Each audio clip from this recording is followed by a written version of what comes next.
for the man named Carrier who invented air conditioning. This is a fantastic thing. Now, so let's talk about this today. Okay, so we have a gospel lesson today from the Gospel of Luke, chapter 10. Remember, are we going to do something for the kids today? We're checking. Okay.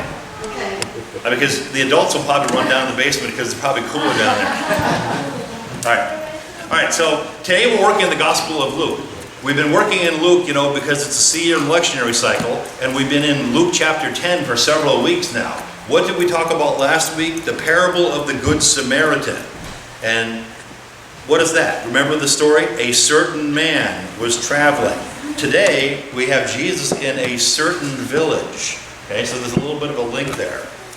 And so this is part of the travel narrative of Jesus. He's on his way from Nazareth in the north to Jerusalem in the south. So there's a whole body of stories and teachings and parables and episodes in the life of Jesus as he's on the road. This is one of those. Now, stop. Who are the characters involved here? We have 4 groups of characters. First, we have the disciples. How many disciples? We don't know. Maybe 100 of them. 12 apostles, an unknown number of disciples. So a big entourage. They come, they're moving along, and they enter a certain village. Then we have Martha, then we have Mary, and we have Jesus. So there's 4 groups of characters today. Now, stop. Martha and Mary. Have we heard of those names before? First of all, let's rule this out. How many Marys are there in the New Testament? Like 6 or 7 of them. And they just refer to these women as Mary. So what does that mean?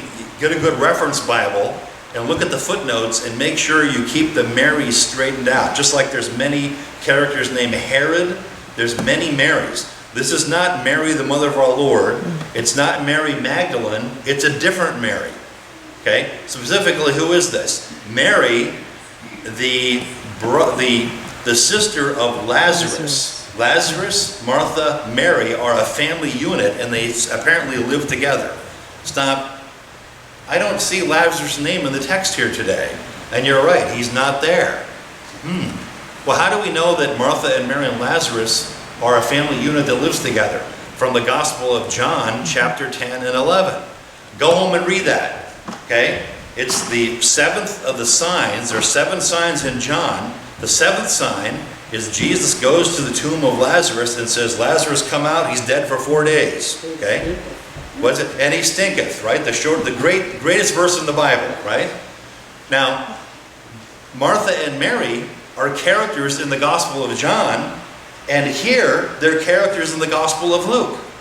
Now, what's interesting about it, does Luke waste a lot of time describing, well, Martha was a brunette and Mary had blonde hair. Is anything like that? No, there's no physical descriptions of people, which is annoying for postmodern readers. He also doesn't waste time even saying where they're from or who they're related to. Remember, in the ancient world, women get their identity from their men. First their husband, first their father, then their husband. And if they're not married, then it's their brother. So the right way to say would be Mary and Martha, the sisters of Lazarus of Bethany.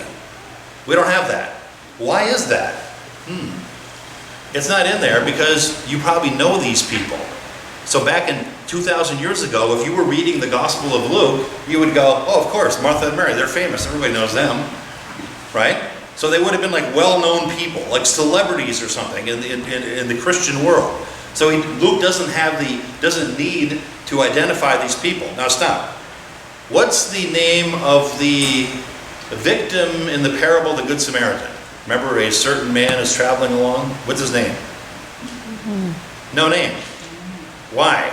Because parables typically don't have names. Earthly story, heavenly meaning. So it's a certain man. It could be anybody. Anybody could be the victim here. Okay? So the fact that these people have names is a big deal. It means it's not a parable, it's not a myth, it's not something that somebody made up to make a point. It's a real historical event. And you probably know these people, Martha and Mary. Okay? So we've got that out of the way, let's press on a little bit. So Jesus is traveling along, and his disciples are with him, big entourage, 100 people. Ready? How would you like it if 100 people came to your house today? Lock the door. Yeah, lock the door. They're coming down the driveway, right? I always say to Linda all the time, I don't want to see the SWAT team running down the driveway, and I don't want to see the film crew from Hoarders coming to visit. We have to do an intervention with Pastor Mark. He has too many books, right? So 100 people coming to your house. Is that a big deal? You think it might be a little bit of like prep time? Yeah, this is a huge thing. Okay, so this huge Jesus entourage shows up, right? And they enter a certain village. Again, the village is not named. It could be any village, or maybe Luke thinks you already know where they're from, right? And evidently they had two homes, because Bethany is the one that's 2 miles from the temple in Jerusalem. It's like right over here. So this might have been someplace up north, probably in Galilee somewhere. So they enter a certain village, and a woman named Martha welcomed Jesus into her home. Now stop. Is this a big deal? The name Martha means lady. That's what her name means. Lady? That's pretty neat, isn't it? Right? So this beautiful lady welcomes Jesus and 99 other people into her home. That's called hospitality. Is that a huge thing? In the ancient Near East, in fact, in the Bedouin world right now, right? If you are greeted at the entrance of the tent of a Bedouin, they will protect you no matter what. The FBI SWAT team comes to your, is so-and-so here? No, they're not here. Why? Because they protect you up to the point that they're willing to die to protect you. That's hospitality. So Marcia greets Jesus and gives him hospitality, a place to sleep. Is that a big deal? Jesus is on the road. How would you like to sleep outside today? I wouldn't. You go to a place where there's hospitality, and Jesus is welcomed into her home. This is a huge deal. Now, Martha has a sister named Mary. Okay? So there are two sisters here. And what happens then? Well, the sister Mary sat at the Lord's feet and listened to what Jesus was saying. Okay, stop. What's the big deal? Here's the big deal. 2,000 years ago, the ancient Near East, Jesus' time and place, who sits at the feet of Jesus? His students. Students, yeah, okay, disciples, right? Keep going. Men, right? Do women sit at the feet? No. In the ancient Near East, rabbis sit down when they teach, and the students sit on the ground and listen to what the teacher is saying. So the fact that a woman is sitting at the feet of Jesus listening to his teaching, this is a shocking and a remarkable thing. Does Jesus say to the woman, "Get out of here, men only"? You know, 2,000 years ago, it was considered a crime or a violation of religious law to teach women the Torah. What's the Torah? Genesis, Exodus, Leviticus, Numbers, Deuteronomy, and the oral traditions go along with it. Women are supposed, they're weak-minded. They can't possibly embrace the profound teachings of the Torah. They can't. So did women get religious instruction? Yeah. In the synagogues in the ancient world, remember 10 or more Jewish families, right? The men typically sit here, and there's a big screen back here, maybe up on the balcony probably. The women can sit up there, and they kind of get the crumbs that are thrown down. The little teachings that happen to percolate up into the balcony behind the screen. You can't have women and men in a mixed congregation because the women, distract from the men and all this kind of stuff. So it's fascinating. So if you're reading this 2,000 years ago, you would say, I'm shocked and appalled at this Jesus. Let's crucify him. You want to know why they crucified Jesus? Because he did stuff like this. And for us, we read this, it's like, oh, no big deal. We have female students, what's the big deal here? It's a huge deal, right? Jesus is the one who kicks down the walls and says, yeah, everybody can sit at my feet. Everybody is equal. Everybody can hear my teaching. This is a profound and a shocking thing. But again, 2,000 years from now, we take this for granted. Like, oh, it's normal to have women be able to read. Teach your little girls how to read and write. This is one of the things they're trying to do in Afghanistan. Get the girls who are illiterate in school and teach them how to read. That's a shocking thing. Okay? And it's something we take for granted all the time. So Mary then is sitting at Jesus' feet and listening to him. Now stop for a minute. Am I a teacher? Yeah. Sometimes I wonder why. Okay? And the students today are distracted by many things. Like what? They all have iPhones and they all have laptops. And they're paying like $45,000 a year for room, board, and tuition to go to college. And what do? When you're up there lecturing, I'm ranting on about how Hitler's no good or something, or talking about World War I or something, and I'm really into this lecture. It's so interesting to me. I'm fascinated. I look up and I'm like, I'm the only one in the room, but there's 35 people there. They're all like this. They're writing letters to people, and they're texting, and we're distracted by many things. In other words, let me get this straight. You're paying $45,000 a year to sit there and talk on your iPhone, and I'm up here, it's like you're shouting into the abyss. But every once in a while, there's one or two students that might actually pay attention, you know. I know, go ahead, ask me the question. Why didn't you tell them you're not allowed to do that? Go ahead, ask me that. I do. And that lasts about a half a class. Next thing you know, they start creeping out again. You know, they go through withdrawal with being away from their iPhone. They start shaking. You know, they can't stand it, right? So we're distracted by many things today. As a teacher, if you can find one or two people that actually care and want to hear what you have to say, you know what that is? That's a blessing. It's like, you know, it makes life worth living. As a teacher. Do you think maybe Jesus had the same problem? Oh, he had it easy. They didn't have iPhones and laptops back then.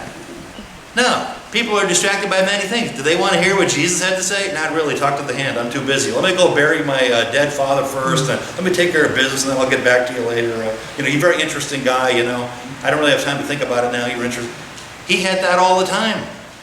So when you find a person, a student, who's interested, who hangs on your every word, a woman who sits at his feet and listens to him, do you know what this is like?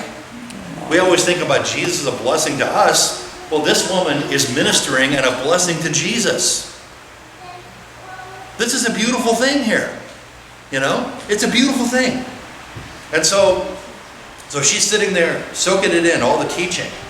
But what? Martha was distracted by many tasks. Stop. Is this fascinating? Yeah. It's really fascinating to me. What would we do? We would say, Jesus is into your home today. Belongs entourage. No big deal. You pick up the phone, your iPhone, and you order Village Pizza.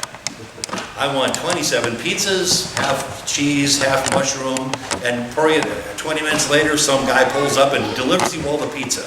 That's how we serve food. That's how we do hospitality. How did they do food back at 2,000 years ago? They have to do everything by hand. I actually read an interesting economic study.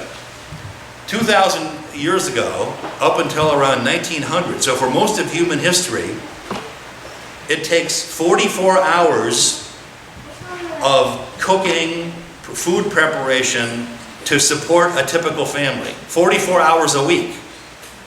44 hours a week. Well, what takes them so long? Everything. Do you know when, dishes, they don't have dishwashers, right? And so, let me talk about this for a second. When was commercial bread baking introduced or invented? Because they live on bread, right? 1928. I remember my grandmother, the farm, she used to bake bread, it was a fantastic bread, but it takes like all day. She used to have a big flour bin, 100-pound bags of flour, and she'd make the bread from scratch and everything. Do we make bread today? Yeah, we have like a bread machine. You put one scoop, press the button. You know the bread machine. It's in your closet, the one you haven't used in about 8 years, right? We do this too. We use the bread machine for about a week, and then all of a sudden it sort of moves up to the counter, and then at the back of the counter, next thing you know, it's up there with all of the other miracle inventions we have that we never use, right? So bread baking, it takes a long time. You have to get up at the crack of dawn. You have to build the fire. What's that like? How do you build a fire? Nobody knows. They have no wood. Well, you need wood, right? Where do you get wood? They don't have any wood. You're in Israel. There's rocks all over the place. So that means you have to like burn camel dung or something, straw, right? They don't have a lot of wood like we do. Is it hard? Go ahead, I dare you. Go out there and collect sticks for a while. Let's see if we can heat this church using wood stoves only. Imagine how much labor involved. Then you get it. Then the coals have to be correct. Then you have to knead the bread. You have to save a little from it's like a sourdough. Save a little plug from the previous day. It's a huge job. And women, this is women's work. What do men do in the Middle East? Philosophize. Well, they sit at the city gate or the entrance of the tent and they sit around and philosophize. That's what they do. In the Middle East today, Islamic men they drink a lot of tea. They sit around and smoke hookah pipes and drink tea and they smoke cigarettes and kind of hang out. The women are the ones that are in charge of all this stuff. So it's women's work. Okay? So this is a huge 44. Today, the average family in America spends about a half hour a week on food preparation. Well, what do you mean, a half hour a week? Well, where do you get peas from?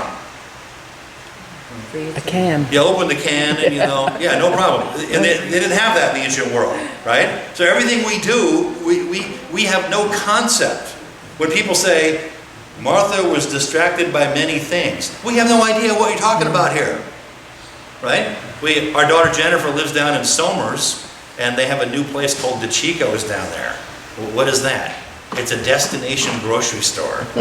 You go in there, and it's like, they have a cheese counter that's like the size of this whole middle part of the church, all different kinds of cheese from all over the world and everything. And they have meals. You can get like a turkey dinner, a Thanksgiving dinner, and you just buy it and you put it in the microwave for 30 seconds and you eat it. It's not even canned or anything. It's all cooked already. It's like gourmet food. Unbelievable, right? So when she's distracted by many things, she's making food from scratch for 100 people. That's a huge undertaking, okay?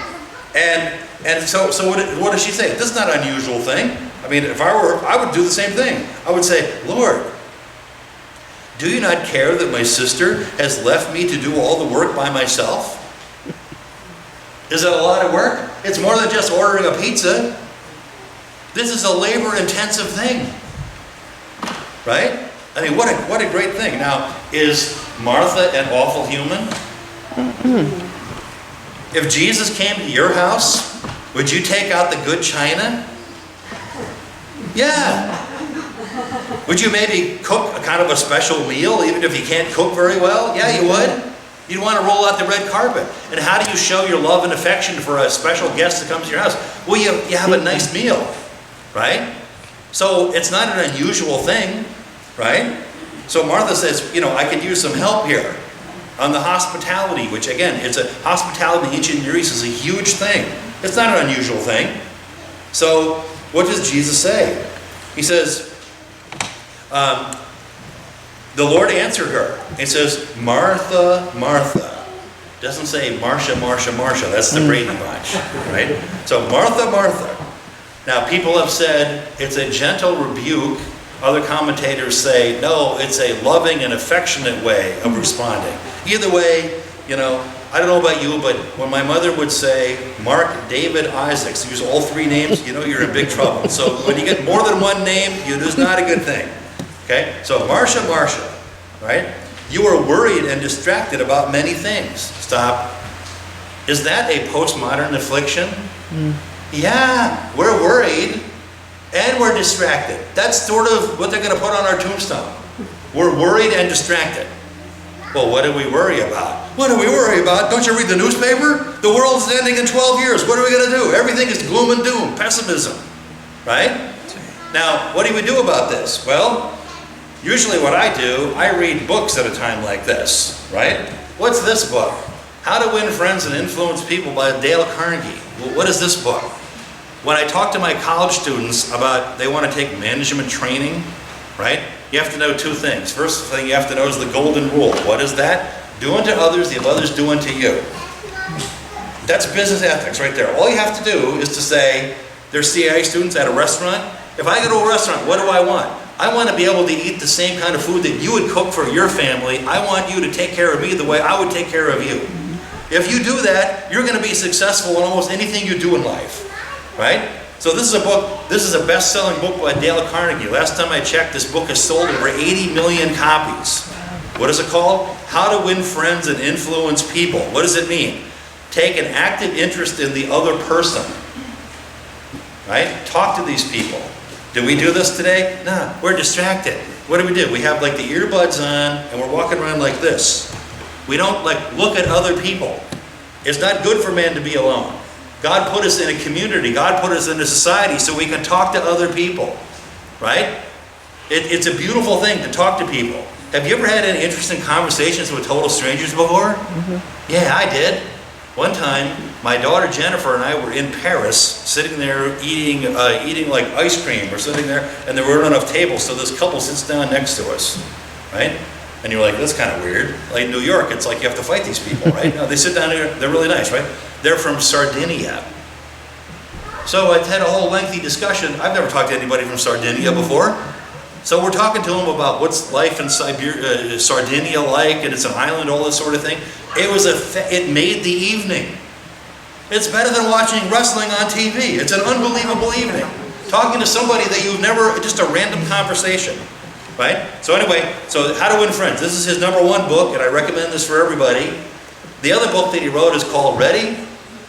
How to Stop Worrying and Start Living. Amen. You got that? How to Stop Worrying and Start Living. And this is a bestseller. It didn't sell as well as this one, but it's a really good book. What is the takeaway point? 80% of the things we worry about never happen. And it's probably higher than that. 80% is what Dale Carnegie says. What does it mean? We construct negative scenarios in our head. I want to go to the Walmart in Kingston. I can't go to Walmart in Kingston because I might be mugged and beaten along the way going over the bridge. If I leave the greater Rhinebeck area, some horrible thing will happen to me. We make up all these negative. Next thing you know, you're totally paralyzed. Listening to the negative voices in your head, I can think of a million reasons why I shouldn't do anything and just sit home with sandbags around my house. I'll be totally cocooned and protected. Well, you can't do that. You have to take a chance.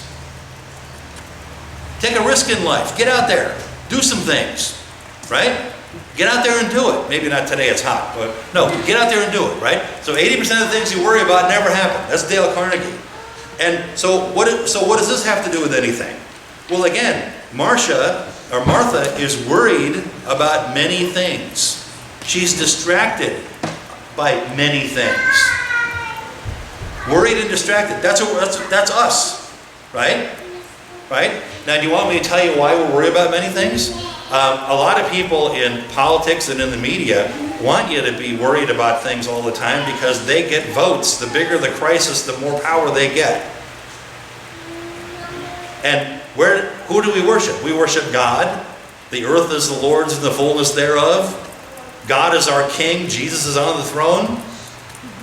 Rather than getting agitated and upset about these people that are crisis mongers, maybe focus on know God and be still. Focus on the one thing that's important. Focus on God. Make yourself better. Make your family better. Do something. You can't change the world, but you can change yourself. Deliver the world one reform unit. You. Right? Extremely important. So worried and distracted. She's all worried and distracted. Now, imagine this. Jesus comes to your house.